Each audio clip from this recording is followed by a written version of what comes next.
Hi everyone, it's Roger and James here from the What's on Disney Plus podcast. This is episode 100 and it's been recorded on the 3rd of October 2020. In this episode, because it's episode 100, we're going to be kind of looking back at a year of Disney Plus and also going to be looking forward to what we think is coming up in the future. We will be doing some predictions and stuff like that. We'll also be going through some of this week's news, which includes the D23 Expo being cancelled or delayed. We'll also be talking about the new group feature, Disney Channel shutdown in the UK, Mulan, and a few other bits and pieces as well. But if you haven't already done so, make sure you do hit that subscribe button either on YouTube or you can find us on audio platforms, including Spotify, Google, iTunes, and also Amazon, and a few other ones as well. So make sure you put in those nice 5-star reviews. We like them. And just a big thank you to all of our supporters, either on Patreon or on YouTube membership. So just going to give a quick shout out to some of our members. So we got Joshua, Darren, Lauren, Jacob, Sarah, The Juice, What's on Netflix, Andrew, and Julie on Patreon.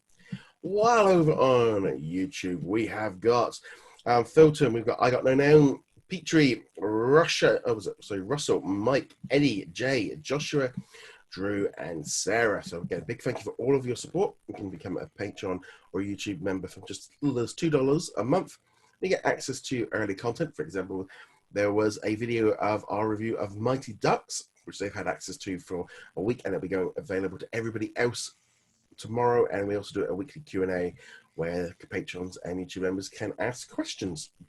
Right, let's jump into it. So episode 100, kind of one of those things when we started doing this, nearly about 2 years ago now.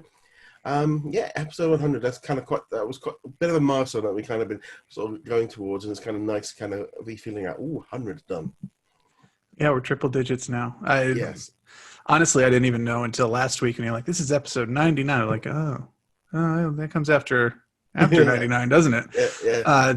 So for me, at least, it's just been another day of the week. But once I found out we we're going 100, obviously I had to take a trip to Disney World. So here I am in Disney World. It's 2 a.m. local time.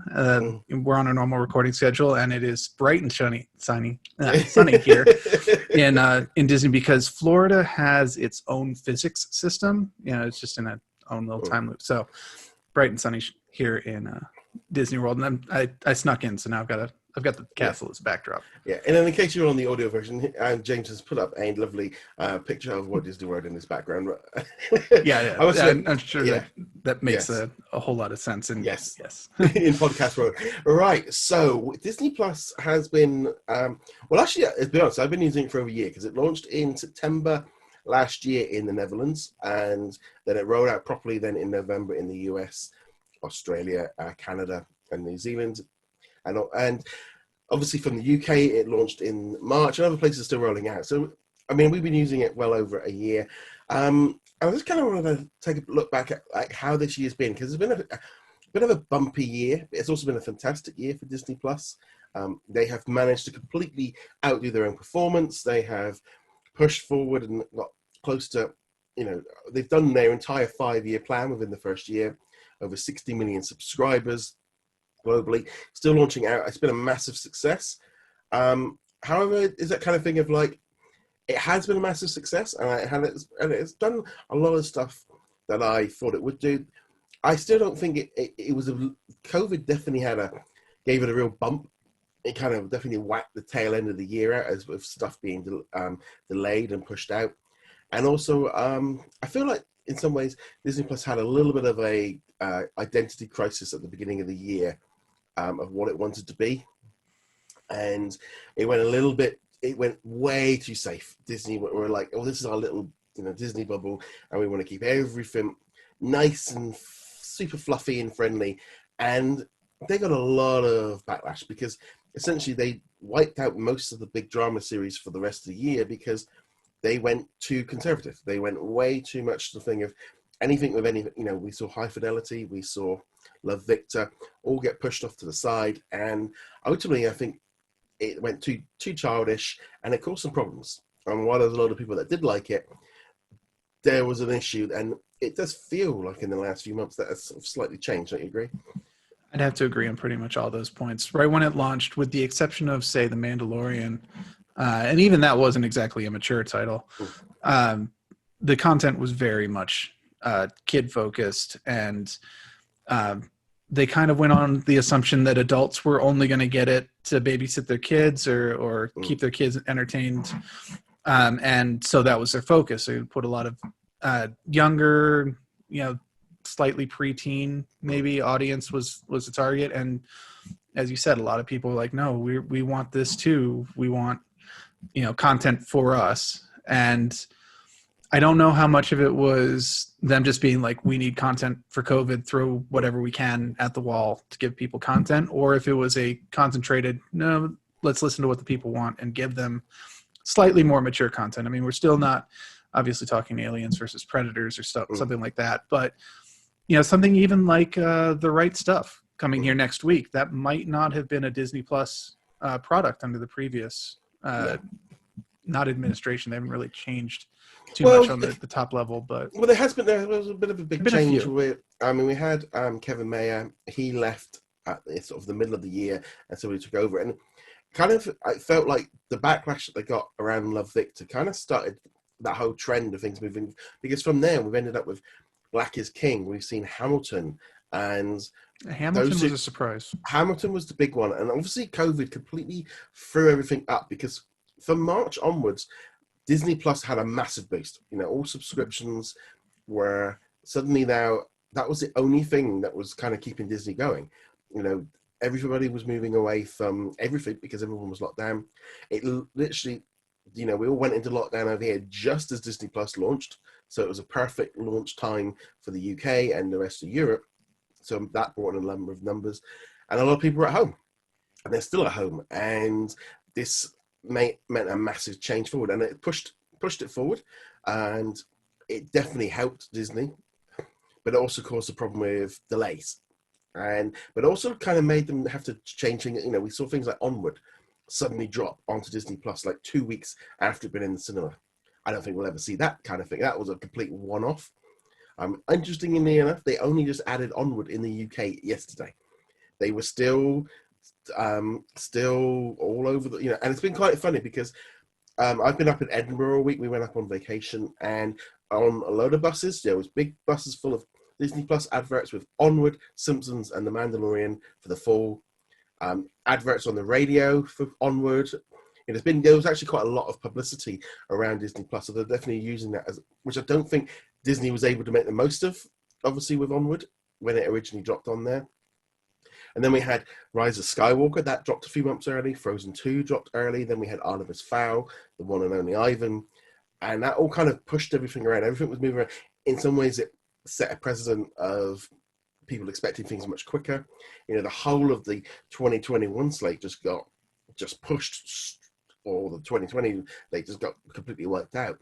But it's been a very chaotic kind of few months, really. And things, I wouldn't necessarily say things have calmed down, but the big moves feel like they've kind of happened already.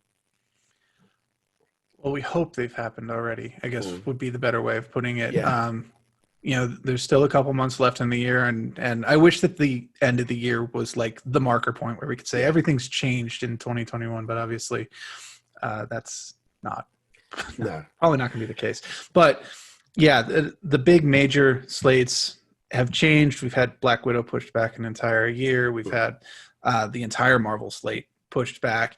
Honestly, Mulan was like a huge experiment for them, and under no circumstances would we have seen that happen with Mulan in any other situation. It just, no, they would have kept holding it, or if COVID had never happened, obviously it would have come out months ago. Yeah, I mean, we've got Soul as the only one really. We've got Soul as the major one now for November. They're still pushing forward for a cinema release. I still think things are going to change for that because of what's going on. James Bond just delayed itself a few months, and things are just all over the place. And it's kind of been a real bumpy thing. We saw all the Marvel shows all suffer from major delays. In terms of how they're happening. We should be getting WandaVision hopefully next month.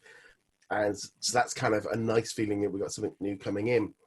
But yeah, everything just been, there's been some issues up this past week up in Vancouver with the testing, where all the testing was able to slow down, and therefore a load of the productions like Mighty Ducks had to stop for a few days. Well, and so the things are still getting affected. I know like Czech Republic has gone back into lockdowns, and then obviously they can't fly back over to America to finish off Falcon and the Winter Soldier. Probably gonna have to do something different there. Things are still having an impact. I mean, over here in the UK, things are still going on. Obviously, out in America as well, big things happening over there with it all. And this is the thing; it's just going to keep rolling forward. And Disney are going to kind of try and work out how to do it. I think as a whole, you can't say that Disney Plus has not had a fantastic launch year. I mean, hitting those numbers, being that big, becoming basically the gateway to Disney. You know, everything was shut. All the parks were shut. Cinemas were cut. And the stock market just looking at Disney Plus going, well, there you go. That's the one business that's kind of, and I mean, they ain't going to make money on Disney Plus for years. It was kind of a bit of an odd one because they weren't making any money on it, but the stock market was kind of in that thing of going, well, they're okay. They're still making some money. Some money is better than no money. And I guess it's the tiny little insignificant silver lining on this otherwise huge thunderstorm cloud that's just been rolling through 2020. Any good news is welcome. And yeah, I don't know. There's not much else to say. A lot of other companies have tried to roll something out very quickly to take advantage. Not take advantage makes it sound predatory. I think it's really just salvage something, and they haven't had the same level. They wrote. I mean, both Peacock and HBO Max rolled out, but they had already announced their plans before. So we knew it was coming. They were just being a lot slower than everybody else. But they didn't seem to make the same noise that Disney Plus did, and I think that's ultimately been the big issue for Disney, just kind of getting that momentum going. I think we're going to see more of this. I think The Mandalorian is obviously going to push it forward through the rest of the year, and WandaVision is going to continue to help push forward. But it kind of feels like Disney Plus became the center. You know, they know the fact that, you know, apparently, you know, people are cord cutting faster than ever. People are jumping into streaming platforms. You know, this is going to be around for a while, and it's pushed forward at plans. It does feel like Disney Plus it's been evolving. It's been changing how they've been releasing stuff. You know, we went from the week to week, and then they started doing some drops of seasons early this year. They're still kind of carrying on doing that. We got this weird thing right now where we've got most of the shows dropping weekly, but then we're gonna have like Marvel 616. The whole season's gonna be dropping. Meet the Chimps, we get the whole season dropping, but then the other seasons and shows we're all getting week to week. They've been a lot of experimentation going on with Disney Plus. Yeah, and actually, you're saying they're dropping a lot of things, and like this week they didn't drop anything, at least not in the US. Well, to be honest, I think the Simpsons season. Well, Simpsons is huge. Well, yeah, I mean, I did look at that, and a lot of people go, "No, there's not a lot." I'm going, they did just add the Simpsons, a whole season of the Simpsons, which is the #1 show on Disney Plus. It's like that is a pretty big drop. It's just it's not a Disney Plus original, but that's a big heavy hitter. Like I said, you know, the bus, you know, we've got it coming over here in November. It's on the buses. You know, they are pushing this as they know the Simpsons is huge. It is, you know, it's got its own little adverts and stuff. Yeah, so The Simpsons was a big drop, and I think we're going to start seeing more of that. How quickly things can drop on Disney Plus is going to be a big thing moving forward. But I think as a whole, year one has been, and I'm sitting here like at the end of this and going, wow, there's a real bumpy, you know, I'm thinking of how great it is, of how the app is in a such better place than I probably thought they could do. Maybe it hasn't reached its full potential, but I mean, if we'd sat there and tried to predict what was going to happen, everything that's happened in the last 6 months completely just threw everything out the window. No, there's no way we could have predicted any of this at all. And even if you go back to when this was starting, the predictions we made at that point, I haven't gone back to check, but I'm sure that almost all of them are like completely out. So this has put a wrinkle in everything. Yeah, and I mean the thing is as well is the long-term effect of everything that's been happening, because in some ways Disney are going to have to like retrain people to wait a little bit. You know, we've seen that a bit with Mulan at the minute of, you know, you can't get everything all at the same time, and you know, Onward, like I said, has dropped this week in the UK. That's when it should have been dropping everywhere. That should have been dropping now. Frozen 2 should have been dropping in. Everything's speeded up and it's set expectations, which hopefully will move forward in terms of how quickly things add. But I think as a whole, year one has been a huge success for Disney, and has been a massive success for all. And I'm really happy with how that's all worked. There's a lot of things we'll go into the predictions and stuff. There's still lots of things I would like them to change. There's a lot of bits and pieces that I feel like they could do better. But sitting here a year on, I'm going, wow, that's been one heck of a year. I mean, I know even just from what's on Disney Plus point of view, we've had an incredible first. I mean, the website we've been running now for 2 years, so we've been running for a long time. But the how many people we have a day, how many subscribers we've got, how many people watch our members. We're going to have a Facebook group of 137,000 people. It's been incredible, and it's been an absolutely pleasure this year doing everything. And moving into the second year for Disney Plus, it's this is fantastic. But yeah, it's just been just such a crazy first year. I'd have to say, actually, doing the podcast has helped kind of keep me sane a little bit.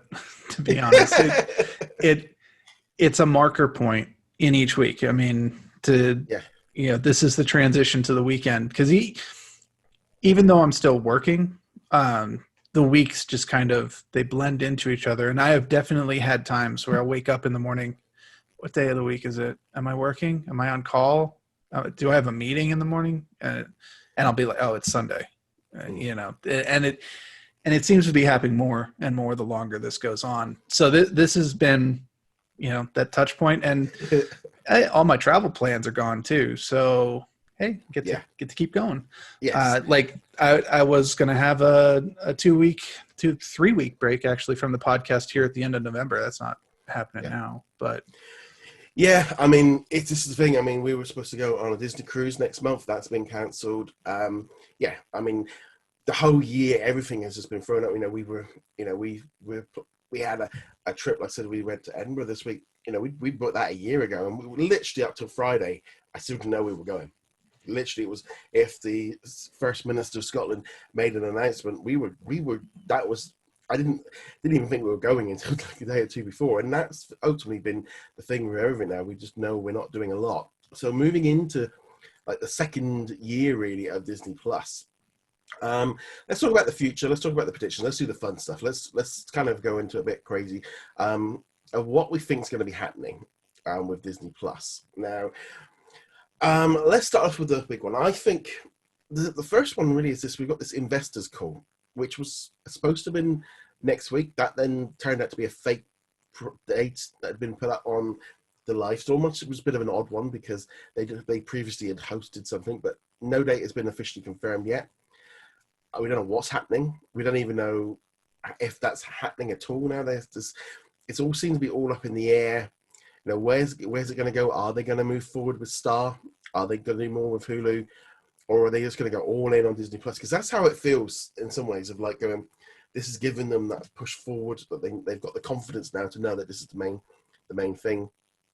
And over here in the UK yesterday, we had on the first of the month, the Disney channels, all three of them, the Disney Channel, Disney Junior, Disney XD, shut down. They completely closed down, and they moved all the content over to Disney Plus. There was a massive drop of content, and what that means now is we're going to be following what Australia and New Zealand's got, where we don't have the channels, and so new stuff is going to start dropping. They haven't said how it's going to work, and we're going to have to see how this goes. In Australia, they've been doing little mini drops, and that thing of doing a prediction of going forward, of going, oh well, they're going to start moving more and more stuff on. Well, here in the UK, that's happened. We've had the Disney channels completely shut down, and everything now is on Disney Plus. They've now decided that they don't need the channels. They don't want the channels. The viewership's not enough, so now they've pushed it all on. And if you were to do a prediction, I'd be there going, well, that's where the future's going, and it's already happened. It's happened this week, and I think it's hard. Maybe in America, for I know a lot of people are there's so many stories over the week. The Disney Channel's gone. Where did it go? Why did they announce anything? Well, they've been announcing it for months. It's just unless they put an advert on the channel, you wouldn't know about it. But that's where I think we're going to start seeing more of, in terms of more push onto Disney Plus, because traditional systems are closing down. We're going to see that the windows dropping. We're going to continue to see things drop faster, and I really hope we start seeing day and date with Disney Channel and National Geographic. And that is my one kind of thing that I would love for Disney to kind of really get there into with Disney Plus. There's a new episode goes up today on the Disney Channel. It's also available on Disney Plus. Start putting up new episodes of all the Disney Channel shows and the National Geographic shows that same day, and start making it look better rather than dropping these. It can't happen with the US, but we're already seeing now internationally that this is what's happening. This is where it's going. Yeah, I would agree with that. I would also be okay with, rather than day and date as an alternative, dropping everything on Friday. Yeah. Owl House aired. I don't know what day Owl House aired on. Let's say it airs on Tuesday. I'd be okay with, we'll drop it on Friday with everything else in the content drop. Day and date's better, but given that it's a little bit different for digital platform release, a Friday drop's fine. I think here in the States, what we'll see, rather than the Disney Channel just completely disappearing soon, let's give it a couple years at least. Yeah. I think they will consolidate the extra channels, because last time I checked, there's like 5 or 6 different Disney channels, and that's not even counting like Freeform and things like that. I could see some of those more niche channels kind of just compressing into it. So we have at some point maybe just Disney and maybe Disney XD and probably, the rest. I would say probably Disney Junior and Disney Channel and Disney XD is very, because that channel has been closing down in a number of countries as well. I think XD is very much on the first one to go. The trouble is Disney are obviously making advertising money from those channels. It depends whether or not those channels are still making money. Obviously here in the UK, they weren't making enough money for them to carry on, and they're making more money with Disney Plus. And they're probably going to see how this all works. See what happens in Australia and the UK. But this is the start of it. We're going to start seeing this all over the place. They'll probably still be licensing out those shows to other channels like here, like on ITV or something like that in the mornings. You're going to have some of those shows kind of going up. But I think I don't necessarily think Disney are going to shut down the channels in the US just yet. But I think we're going to see a lot more connection with suddenly now, like essentially for me, all Disney Channel stuff is Disney Plus originals. Essentially, that's just what's happened. All those shows, all those movies like Upside Down Magic, and they are the only place you can watch them is Disney Plus. That's it. They've all now moving into that zone, and suddenly the whole network is coming through there. And we've had it notoriously bad for years of how slow releases have been. Where we'd be getting things 3 to 6 months, and they only just added Zombies 2 this week. That came out in Disney Channel in February. It's very slow, and even just down to like some of the TV shows, they're arriving maybe a year after they originally started airing on the Disney Channel, because they take so long and they have so many hiatuses. I think they need to speed that up. Yeah, and I realize coming from my side of the pond, that's not really an issue for us because we're normally the ones who get it first. Not always, but most of the time the United States get it first. And I would say that would actually be a wish list item, though, to get Globalization properly done. If The Mandalorian Season 2 comes out, Episode 1, everyone should get it, period. That one probably will, but some of the more fringe stuff like the Animal Planet show, the one that's currently going on, stuff like that, get it, just release it globally. I realize that there are not political, but legal issues that prevent it, licensing, requirements for how much content has to be made in a certain location, all that fun stuff. But still, the objective should eventually be everyone gets everything at the same time. I think it's eventually going to start rolling. I think we will see more of that moving forward with Disney Plus. I think we're going to see a combination of that strategy coming in, because now essentially there is no reason why a movie that's just airing on the Disney Channel this week for the first time, why it can't be on Disney Plus at the same time internationally, because essentially you've got no other outlet. There's no rights issues because there isn't any. It does. And I think we're going to see more of this moving forward. I think with the UK now sliding in with Australia, they will probably become a bit more combined in how they deal with it. And hopefully, I'm hoping at that investors event, if it eventually happens, that we see some announcements with that, some shifting in, maybe everybody, even the US, if they can go, right, oh, here's 5 new episodes of this show, or, oh, they're having a hiatus, we're going to catch up, because this is the other key thing. Disney are going to need these shows, especially the animated ones, to keep boosting up Disney Plus, especially with the live action stuff all being delayed, the movies now being pushed back, because essentially that's the other problem with them pushing so much of the 2020 slate into 2021. We're going to have a big lull. We forgot we got Soul coming out in November. After that, maybe. Yeah, and what we, I was just trying to think then of some of the movies that are coming out in 2021. There's so much stuff has been pushed back. And then if you're talking 3 to 6 months for things to arrive onto Disney Plus, that's going to be a big delay. So I'm hoping that we'll start seeing things of that. Same thing really with National Geographic. They put things onto Hulu the same day. Why? It's very odd, very strange. There's a new documentary that's dropping on, and then they put in the adverts, it's dropping on the Hulu on this. It's like, why is it going to Hulu on that day? Why is it not going to Disney Plus? Because ultimately it's like, oh well, over the tone, it's like, no, you need to just, National Geographic is a brand. You've made a decision that needs to be kind of suddenly, it's like saying like Hellstrom and all the rest, all these different things, they need a little bit more coherentness, and I suspect we'll see a lot more of that moving forward. And I suspect a lot of it will really depend on the nature of the content too. Like Hellstrom, I can understand not coming to Disney Plus. Just from the name itself, you can kind of tell maybe not for a younger audience. And I haven't seen it, but I know the comics that they're based on, the characters are based on. It really does sound like they're doing a kind of a Lucifer kind of riff on it, minus the police procedural stuff, which was weird to begin with. I can see, and just the name, I can see parents just not even knowing what it is, but it's called Hellstrom. Yeah. The people would protest that. And then National Geographic's, there are some documentaries out there, some specials that they run where it's kind of like, yeah, I get that it's informative. I get that it's a documentary and it teaches you things, but they're like, I'm not entirely sure I want kids to see some of these things yet. And I'm talking mostly gore in this case, but there's obviously some other things that National Geographic is occasionally known for as well that parents might not want their kids to be exposed to yet. Yeah, I think that's going to be the thing moving forward. They've got to be careful of how they're doing it, but they've also got to fall that line. Personally, if it's that kind of feeling of going, things like Bark Skins were rated an R, is a drama series, wasn't probably ready for Disney Plus for it yet.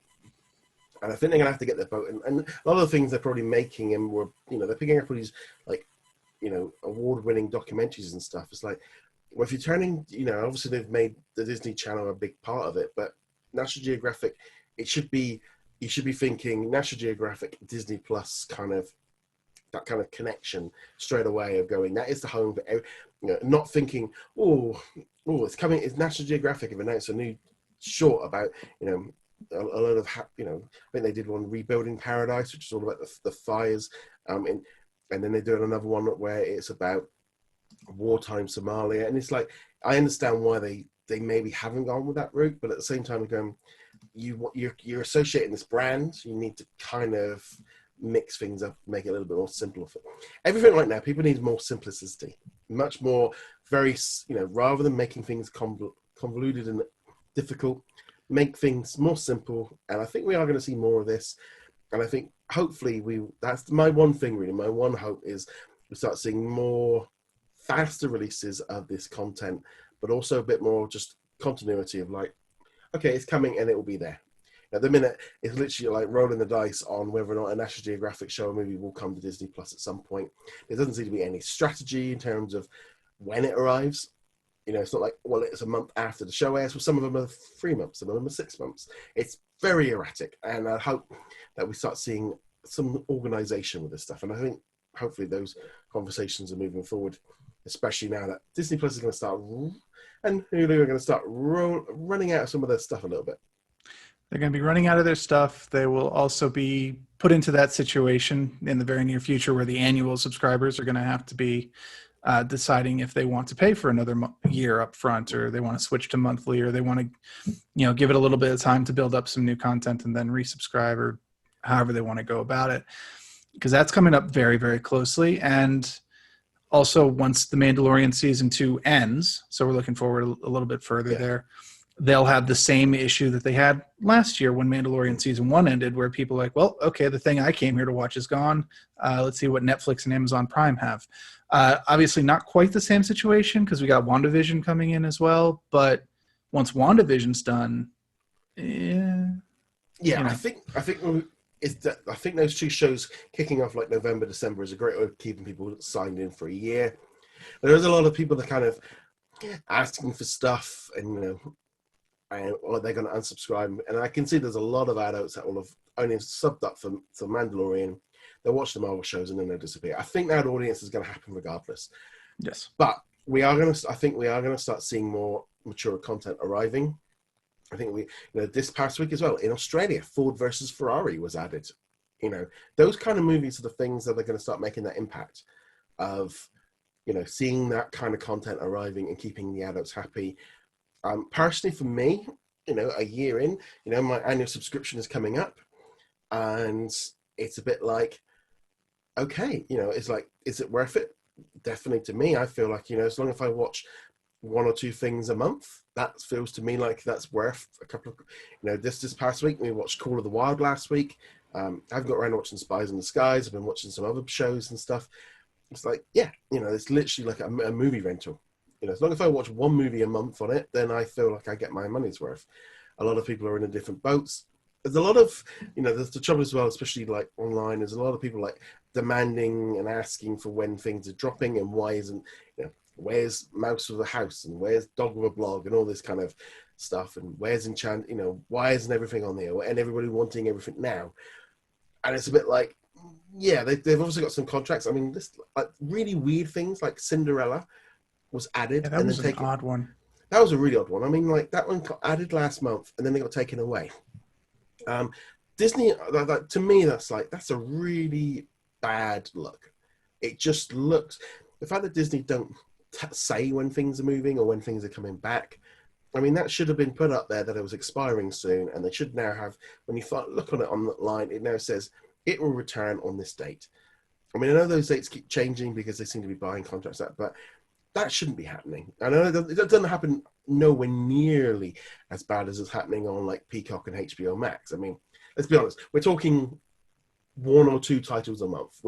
It's not, when Hulu put out a list of 30, 40 items, the list of things that have been removed from Disney Plus over the year is minuscule compared to everybody else, but it's still happening. There's those existing contracts and how long are they in play? And there's so little information about all of that. The whole thing with Fox of what, the Fox movies with HBO.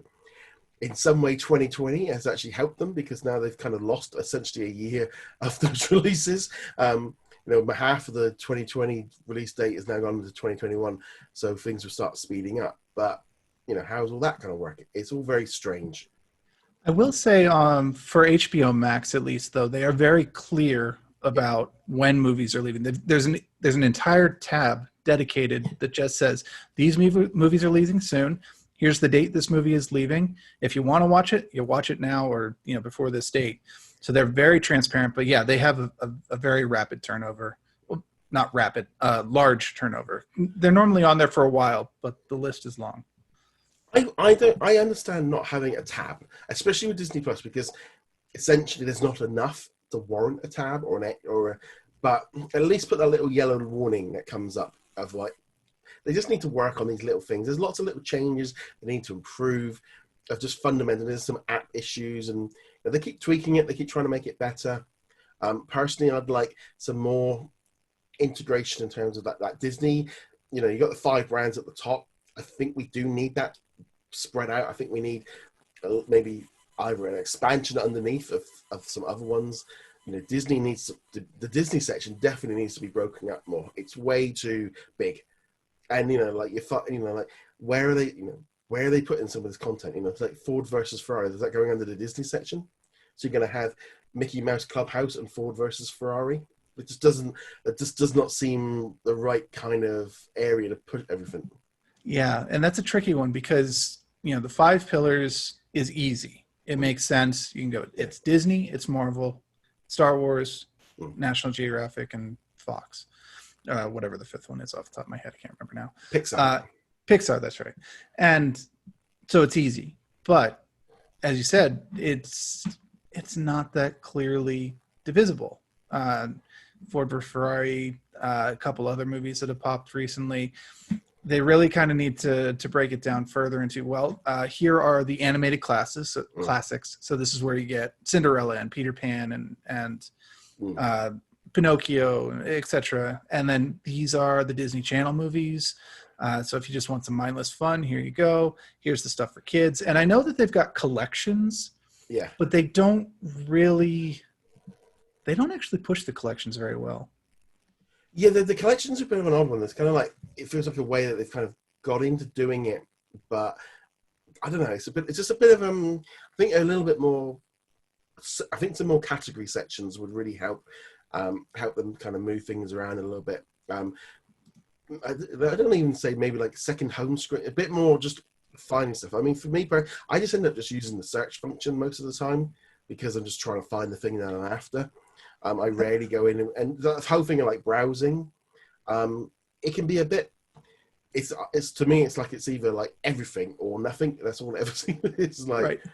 That's another thing they need to fix though, is that search function. There's been at least 2 that I can remember offhand where I searched for 101 Dalmatians because we did that as one. So I typed it in as 101 Dalmatians, and it's like, you want to see 101 Dalmatian Street? No, I want 101 Dalmatians. And I had to actually spell out 101. And it's like, that's search engine 101 right there. And then actually this past week we did the nice. The Mighty Ducks movie. And now when I fully typed out Mighty Ducks, it showed up. But in the the predictive analysis or whatever, do you want to see the Mighty Ducks animated show? And that was the only choice I was given until I finished spelling it out. I'm like, no, there's 3 movies plus the show. I should be getting 4 just from typing it out. So they need to fix the search function. Yeah, I think there's lots of little UI things that they need to keep. I mean, they keep tweaking stuff. They keep adding things. They just added the GroupWatch feature just launched in the US this past week, so you can invite people over and you can have this thing. And I don't think you're supposed to invite people over for the. Well, invite people into watching. I know what you mean.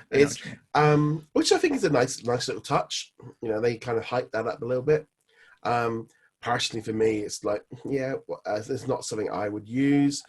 But it's nice now that it's coming out. It's now available in the US. It'll be out in other regions by the end of the fall. So it's slowly just reaching it. And I think adding things like that is great. But some of the basic bits, I mean, they keep tweaking it and keep trying to make it better. But a lot of this stuff was needed right from the word. Maybe the tags. They needed to go through and add the tags. How long it's taken them to reorganize episodes. How long it's taken them to do the ratio. They're obviously working hard to constantly keep making, and they're constantly updating it. But some of the stuff you do look at and go, this stuff should have been ready much earlier. Netflix obviously had a big advantage because it's always been a bit ropey and it's been adding to it and adding to it and adding to it. So Disney Plus now, the app, is in a much better state than it was when it launched. But some of the stuff you're going to go, like how long is it taking to? Because essentially it's a priority. It's like, some of the stuff is like, is it worth putting somebody on this and how much is it going to cost us? And that some of the stuff you do look at and go, these are very basic things. Yeah. And it feels like they didn't really look at their competitors when they were designing. They came up with the basic UI and said, it looks clean, it's easy, this is Star Wars, this is Pixar, and we'll go from there. But then one of the key things when you're launching an app like this is to go, these are what the competitors are offering. That doesn't mean it's necessarily good, but it is what people expect. And if you don't have these features, or they're implemented poorly, or they're implemented in some strange way, people will complain, and we saw that. And it's like, and as much as like Disney Plus was a new app, it was always that kind of thing. Well, Disney streaming services or BAMTech had been around for years making apps. And it's funny, the search issue, the WWE app had the exact same problem until they recently moved to a different company. But, that was the kind of situation of some of these things have been rolling around for a while. And I think, again, it's probably going to come down to budgets and how much time they're actually putting there to go, how many people are working on these apps? How many people are doing these little changes? How many people are listening to the feedback? If people are saying about how many errors and stuff, and my list of times I've had errors or problems with the app, I really struggle. And some of the times I'm having errors are primarily because of some of the things that you're trying to do. But generally, it's like I've had so little errors while using the app. So a lot of people have some major issues, and I don't know if it's different platforms, but generally at the minute, I'm using my Sky Q box as my main source. That seems fine. My iOS devices seem fine. My smart TV on my OTV was really sluggish, but I think that was the television. I've tried it on my Xbox. I've tried it on my PlayStation 4. And generally, I don't seem to have that many issues with it. I can't actually speak to that too much. For the most part, I've been watching them on my web browser, DisneyPlus.com. Occasionally, for major releases, the last of which was Star Wars: The Clone Wars, I will watch it on my Xbox on my television. So that is pretty much the extent of my app experience. I did that first week when it first came out. I loaded it up, and fortunately I loaded it up the night before because it released slightly early, and I was like, download all the episodes I want to watch. And I'm really glad I did, because there were all sorts of login issues that first day. Other than that, haven't used the app at all. Now, in a normal situation, when I would have been doing some traveling, I probably would have visited my parents a couple of times. I would maybe gone to Disney. I've got this one coming up in November, had that one coming up in November. I would have been using the app for that. But now I'm at home. I'm either in front of my computer. I'm in bed, in which case I don't want to have technology around me anyway, unless I'm on call and I don't want it near me, or I'm watching television. So I don't have much experience with the app, honestly. Yeah, I think changing TV and changing boxes and stuff. I was using the PlayStation rather than the TV app because it was a bit sluggish on my old LG TV. I got an Apple TV, and I'm finding with that one I just will sync it from my iPhone, just send it straight to it, and that's been working quite nicely. Then my Samsung TV, I bought a new one of them, and I had a little bit of issue sorting it out, but I think there was some issue with the TV. So I've got, at the minute, I've got under the television, between all the devices, I've got 5 devices running Disney Plus, and I flip between them all to try different ones out.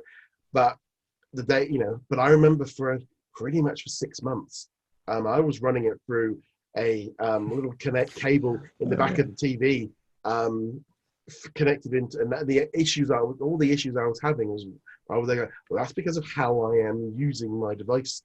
It's not the device's fault. It's not Disney's fault. Since March, no issue. My wife would jump into the app and watch shows and stuff now because it's on Sky Q, because we upgraded to that box. And just as a whole, I've just been finding very few people are having issues, and they're very, but I don't seem to be hearing the same thing about all the usernames and all the password issues. You're always going to have that, but the technical issues seem to really kind of dropped off. There's not been, I can't remember the last time people have been talking about a massive Disney Plus outage. Everything seems to have been pretty stable for quite a while. You just cursed it, man. Totally. Yeah. I'm just kidding. But yeah, I remember the password one. Speaking about features that should have been at launch, we're of course talking about you couldn't kick people out of Disney Plus. So if you shared your account with, let's say, an ex-girlfriend, or at the time girlfriend, became ex-girlfriend, and it was on their TV, you had no way of kicking them off, and they could just watch whatever they wanted on your account. A problem that Netflix is known for. It's practically a meme at this point, but of course they have the ability to say, oh, you found out someone has access account, boop, knock them all Yeah. off. That is finally there, but it took them a long time to get Yeah. it going on Disney. Yeah, there was, I mean, that whole issue of people like logging into people's Disney Plus accounts using passwords that they found from previous hacks on other platforms because people were using the same passwords. It's just in general, I think obviously with our Facebook group with that many members, with 100,000+ members, when there is a problem, and a major problem, we tend to know about it very quickly. You tend to find out, when a load of people start asking the same issues and stuff. But generally, the last few months, things have calmed down on that. The only thing really that's really been sort of firing everybody up has been the content choices. Things like, things like Black is King. That was a really big kind of controversial thing. Hamilton was another really big. There hasn't really been anything for anything massive kind of to grab anyone's attention for a while. Mulan was a massive, that was probably the most recent one, was when that one dropped as a paid product. There was a lot of backlash. I mean, our Facebook group, we were just, we were so busy dealing with issues and people being angry with how that was handled. A quick note as well on that one there, it's actually coming to other platforms, digital platforms next week. Same price though. Same price. So I don't know if they're going to be the but instantly says to me that didn't work out if they're putting it out onto, the Sky Store and Amazon and Vudu and Fandango and is it Fandango? What's your? I think Fandango now. I don't know if that still exists, but yeah, the main ones: Google, Amazon Prime, and Vudu. Yeah. See, I think Fandango. I was just thinking of the WWE wrestler, but For me, there was a tag team. But it was, for me, it's that thing of like, Mulan was a bit of a controversial thing because of making people pay, and I don't know if that worked. I don't know if that by the looks of it, it doesn't look like it did. The fact they moved Black Widow, whether or not people are willing to accept to pay for it within a streaming service. These are all things that they've been pushing the boundary. I thought the premium access idea was a reasonably good idea for them. I thought it was a good way of maybe getting content like New Mutants and stuff on there earlier. But the data will show and the backlash will show whether or not people want a simpler paid system. But yeah, I think as a whole, it's been a very interesting year. You seem to go every few weeks something big will blast up that will get people's attention. I think we're only a few weeks now for the Mandalorian, so now we're going to be getting into the whole second season. A lot more excitement around it going into the second year, and I think that's the whole thing as well. We're not going to have those early bumps that everybody out that we had last year. Now it's just going to be jumping in, watching those episodes. I don't know if you're not going to be able to recapture the bubble with the Baby Yoda memes. I mean, that was a cultural phenomenon last year. I know, but I was walking around yesterday and I had my Baby Yoda t-shirt on, and there was a number of people that did comment on it, and it's still very much there, but I don't know if it's necessarily going to be the same as it was, because that was absolutely crazy last year with Baby Yoda. Yeah, they must have had at least a little idea because they hit it really well. We had no idea that was coming. We didn't even have merchandise, which was not part of the hiding. I think that was an oversight on their part. I really hope they don't try to. Hi, Baby Yoda. I really hope that thing's huge. It is. This is not a Baby Yoda. This is huge. It is. This pop vinyl is massive. It didn't fit. It was supposed to go on the shelves in the other Mandalorian section, but yeah, it's too big. But yeah, never mind. Where were you? Anyway, I hope they don't try to mimic that. I hope that they don't have a first episode, whether it's Yoda or Baby Yoda or Ahsoka or Boba Fett or something like that. I don't want that first episode to have that feeling where we're watching the entire episode going, what is the meme of the year going to be this time? I would like them to just kind of roll with it and go, nope, we're not going to play into that. Let's just make a good show and not try to recreate, which probably unrecreatable, honestly. Yeah, I mean that was the thing as well. That was a perfect way of like boosting Disney Plus when they did that one. It was such a unique experience. And yeah, it'll be fun to see how this all rolls out moving forward. Just want to kind of literally briefly touch on a few other quick things before. The D23 Expo, that was supposed to be taking place next summer in Anaheim, California. They've pushed that one back now to September 2022. Again, this was, I mean, that was quite a while out. It was supposed to be like next summer, but I think they've made the right decision for a couple of reasons of pushing it back. First off, everything that they were gonna and that was coming out next summer was supposed to have been out this summer. So therefore, they would have just been having you there, telling you about stuff that they told you about 2 years ago, and maybe it's all just scheduling in terms of what they don't know what they're going to be doing, so they want to switch that. And also, and I think this is fundamentally the big issue of the current situation is not going to be over by then, and confidence and to get thousands of people, 100 plus thousand people together in a big stadium or a big conference center right now feels a long way off. I know, for example, here in the UK, we've been told that all the measures that are in place at the minute, they're in place to the end of March.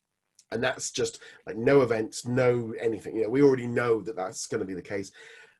And until there is a vaccine or we've come to terms with it differently, I think Disney are being responsible enough to kind of push that away. I wanted to go next year. It was on my to-do list. That was like something I really wanted to kind of go do next year.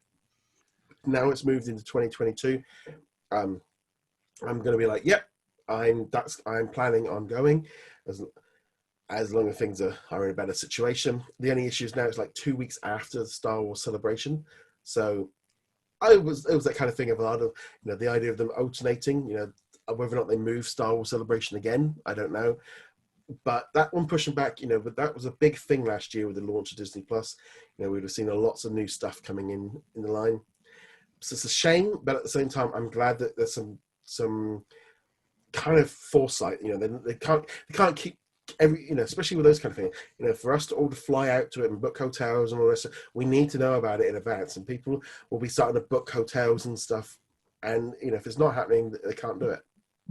Yeah, and honestly, for a lot of the reasons you already stated, I'm glad they pushed it back.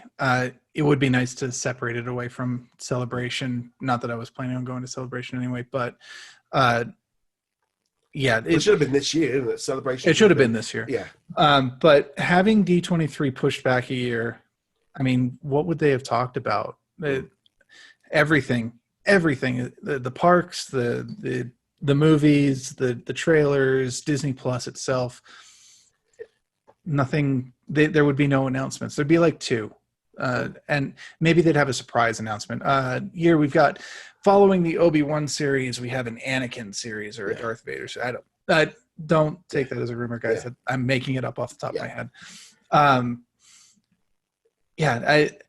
But also pushing it out an additional year gives us more time to hopefully get this under control, get the vaccine, a vaccine from a source that I trust, hopefully, with the ability to distribute it. Because even once the vaccine is out, it's going to take a long time for it to get to everybody. It doesn't just appear out of thin air. Yeah, we've been told by our scientists experts that their idea is to try and get it rolled out by this time next year. It'll be when they'll be, and it's going to take time, and it's going to build confidence. The idea of bringing thousands of people together into a big stadium, to do all the Disney Plus announcements sounds fantastic. But right now, I just don't think, there's obviously a lot of people that want to just carry on. But there's a big thing of it as well. The parks are all over the parks are in a complete state of what's going on in there. Disneyland is still not open. They've got the 100th anniversary of Walt Disney that they want to celebrate, the 50th anniversary of Walt Disney World, and everything's in it's like they how can they plan? And these events take ages to build. I mean, I think all the big events of next year, they're all going to be either much smaller or just online again, because I think this year's shown things aren't quite ready for it. And I was quite surprised that D20 they were that open about the fact that they pushed it back a year. But I'm also really glad that they've been open about that and been. See, I think they pushed it back for the reason that you stated before. People are making plans. People are buying plane ticket or Mm. looking into buying plane tickets, looking into buying hotel rooms, um, Airbnb, whatever, renting cars and so on. And them getting this out as soon as possible says, let's make the decision there.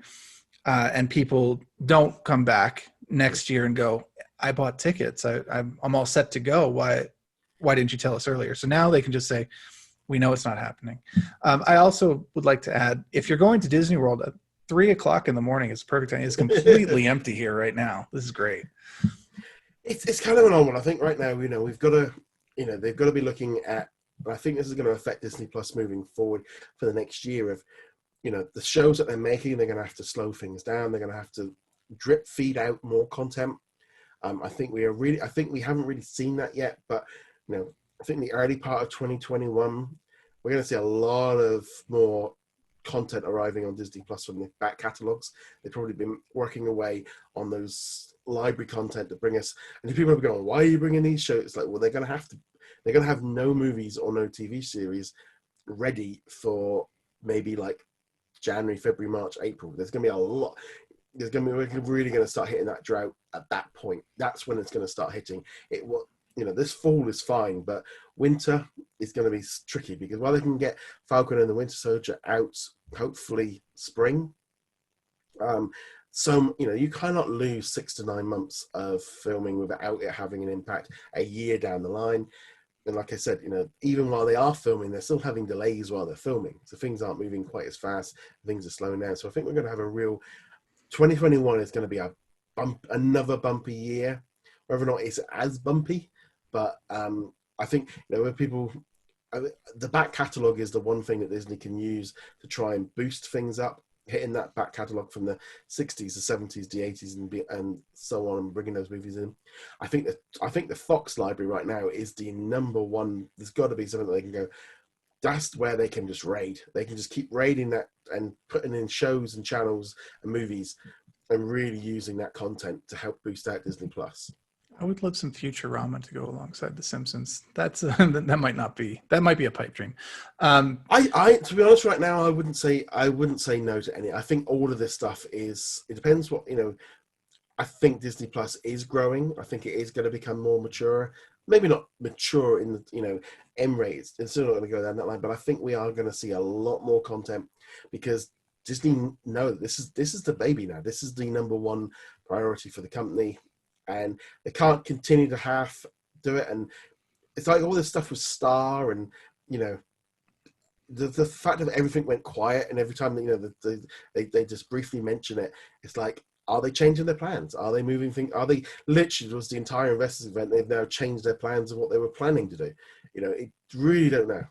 I would imagine that they had plans built up around Mulan, both in terms of how they were going to launch it and then after the premiere access thing. Yeah. If it was a success, I bet they were already starting work on some other titles to get on the Premier Access program. Whether or not that's still the case, we'll find out maybe at the investor call.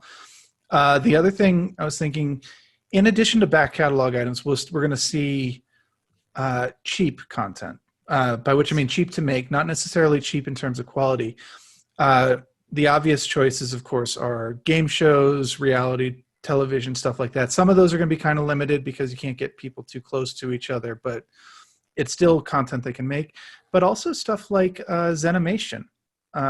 Maybe not specifically more Zenimation stuff, but things where they can take existing assets, storyboards, animation cycles, things like that, and just churn out some content that way, whether narrated or ambient. We'll see. I think the animated content is going to be one thing we're going to see a lot of probably for 2021 because it was the one thing that it got affected, but much more people have been able to work from home for it, and therefore, there's not been the delays that they've had with the live action stuff. So I think we are going to see much more of this stuff dropping in, and I think as a whole, it should be exciting to see where all this goes and what we're going to get. But I do think 2021's lineup is going to be very different from what we initially thought. I think the other big problem as well is that we've been hearing a lot about, ideas of stuff like they've signed this company, they've done this, they've announced this, they've announced that. probably getting to a point soon where they're going to have such a backlog full of scripts and shows in the can that they can't really kind of buy much more up because they've got to make it all. You know, they're going to get to a point where they've got that many scripts and shows booked, ready to go. They're just going to film them. It's going to be difficult. On the flip side of that, though, it will allow them to be a lot more selective in what scripts they decide to ultimately end up filming, right?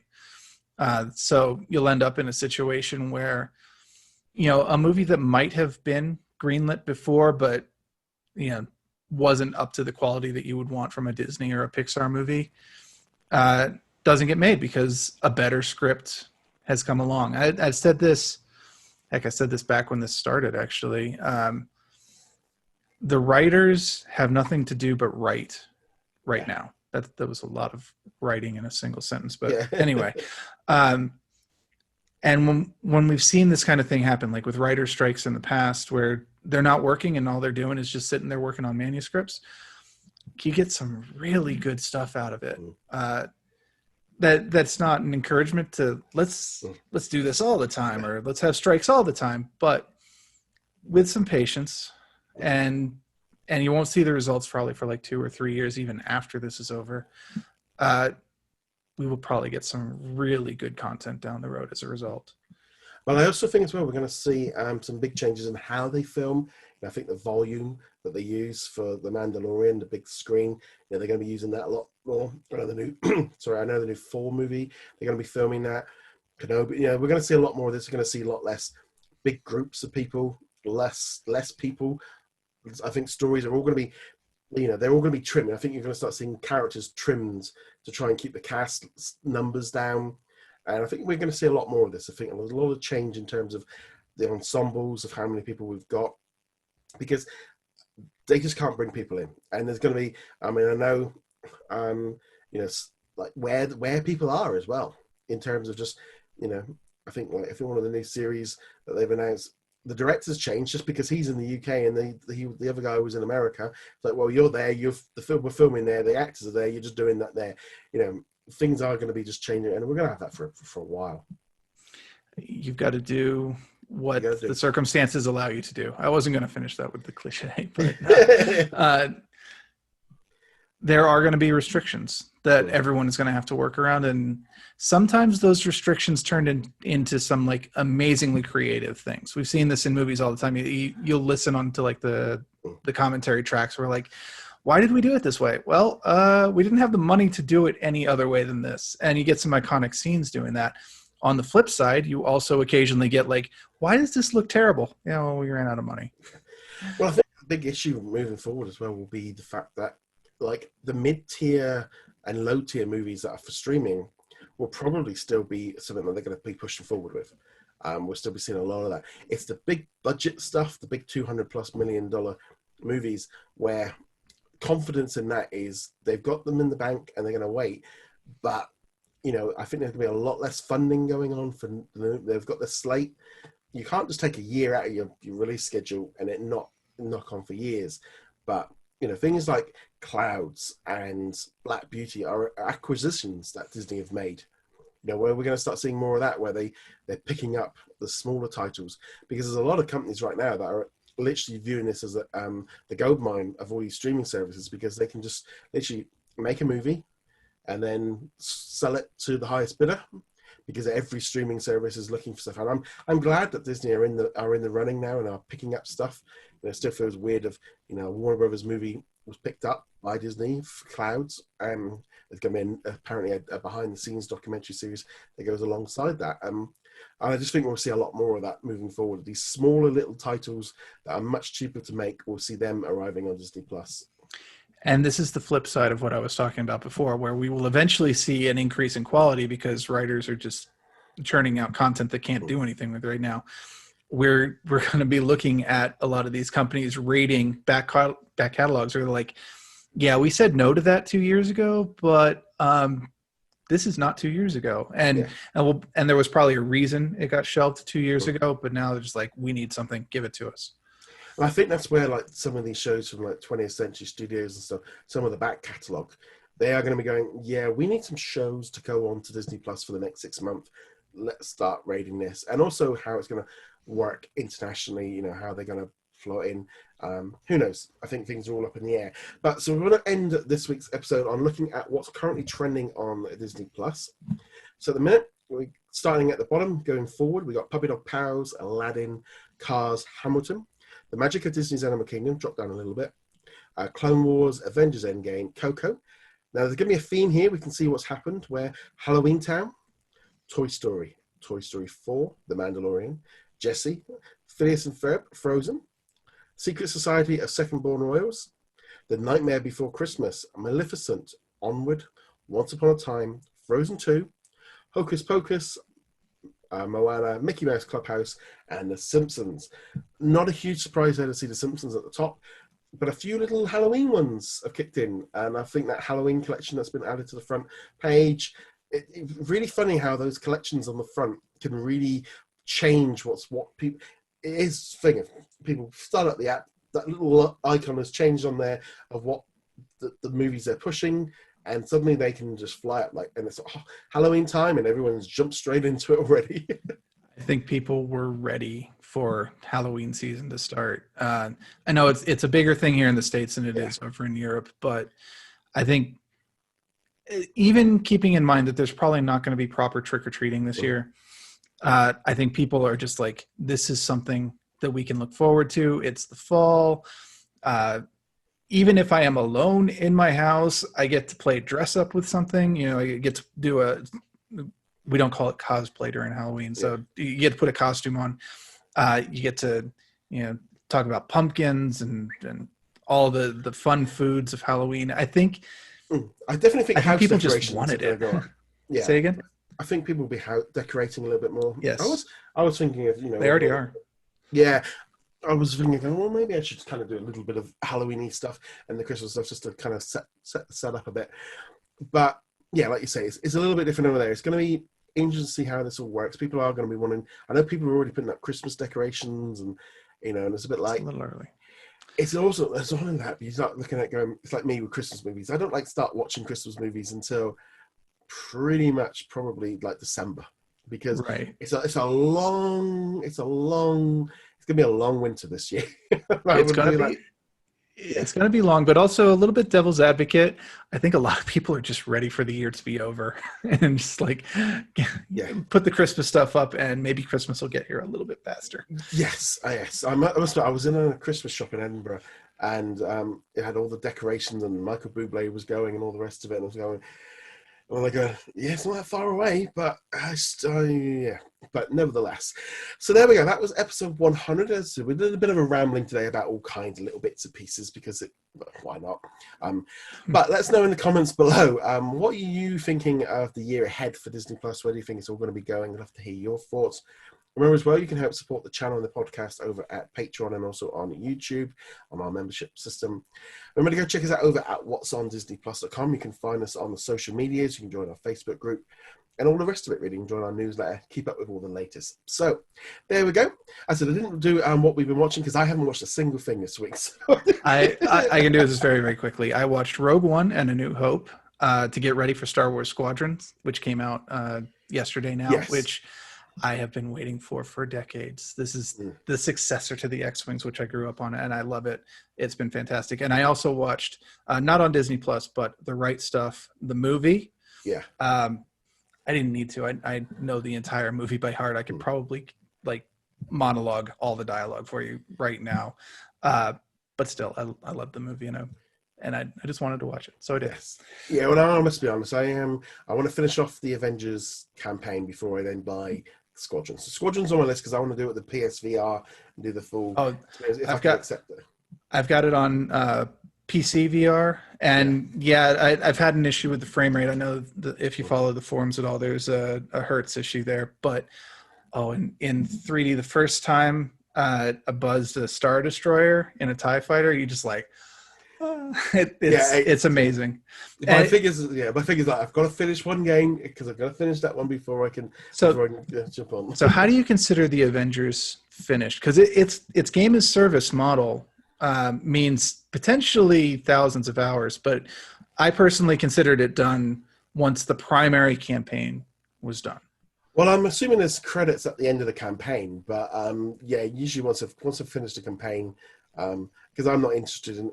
I'm not running around collecting all those little icons. Just I don't care about maxing out my character. I don't care about the costumes. I want the story, and yeah, there's too many games out, and I'm enjoying it. But yeah, it's kind of one of those things. If the game service is not something I'm interested in playing. Same here. And last thought regarding that, this is actually the perfect example of what we were talking about earlier, where companies need to look at what the competitors are doing, because Avengers is like, yeah, we're just going to take everything that Anthem did. Anthem was popular, right? It's like popular for news sites to slam on for a couple of weeks. They're probably not the best model to follow. And if they'd done any amount of homework, they could have made that much better. Yeah, I don't know. It's just kind of one of those weird things, I think, right now. I mean, I've got all my Xbox and my PlayStation pre-orders, and I've got loads of games. So, yeah, so it should be a good winter. So hopefully there's some content to take me away from that. But nevertheless, guys, thank you very much for joining us, and we shall see you guys in another episode. Laters. Later.